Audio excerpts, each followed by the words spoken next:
Black ओसेलारिस Clownfish एक प्रकार की क्लाउनफिश है जो सामान्य ओसेलारिस क्लाउनफिश ए ओसेलारिस का एक रंग रूप है जो प्राकृतिक रूप से गहरे काले या भूरे रंग के होते हैं। ये आमतौर पर लगभग 11 सेंटीमीटर 4.3 इंच तक बढ़ते हैं और इनकी 3 सफेद ऊर्ध्वाधर धारियां होती हैं जो एक महीन काली रेखा से घिरी होती हैं।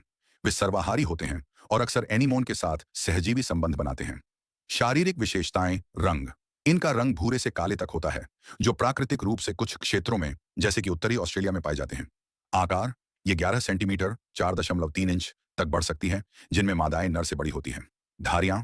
इनमें 3 सफेद ऊर्ध्वाधर धारियां होती हैं जिनके चारों ओर एक पतली काली रेखा होती है। पंख। इनके पंखों के किनारों पर भी काली रेखाएं होती हैं। व्यवहार और भोजन आहार। ये सर्वाहारी होती हैं जो शैवाल छोटे अकशेरुकी जीव और बचे हुए भोजन को खाती हैं। कैद में ये फ्लेक्स छोटे दाने ब्राइन श्रिम्प और माइसी श्रिम्प जैसे खाद्य पदार्थों का सेवन करती हैं। एनीमोन के साथ संबंध। ये एनीमोन के साथ सहजीवी संबंध में रहती है और शिकारियों से सुरक्षा के लिए एनीमोन के विषैले तंतुओं का उपयोग करती हैं। प्रजनन। ये सामाजिक मछलियां हैं।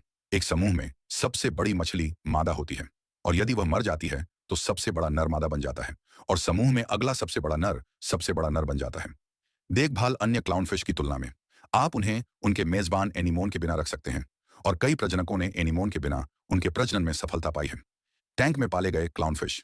टैंक में पाले गए क्लाउनफिश आमतौर पर जंगली मछलियों की तुलना में बेहतर जीवित रहने की दर रखते हैं और जल्दी अनुकूलित हो जाते हैं। एनीमोन की देखभाल। कैद में एनीमोन की देखभाल करना मुश्किल हो सकता है, इसलिए समुद्री जल में शुरुआती लोगों के लिए यह अनुशंसित नहीं है।